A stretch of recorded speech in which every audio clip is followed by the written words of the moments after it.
Let's check out my new Bodega portable cooler. I chose the TWW45. It has a dual zone design. It has a 48 quarts capacity. You can remove the baskets. There is an adapter for a wall socket and one for the 12 volt in your car.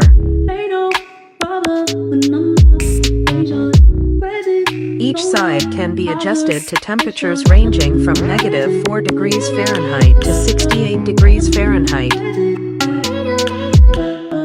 There is a retractable handle and wheels. It even comes with a cutting board and a bottle opener. And you can charge your electronics.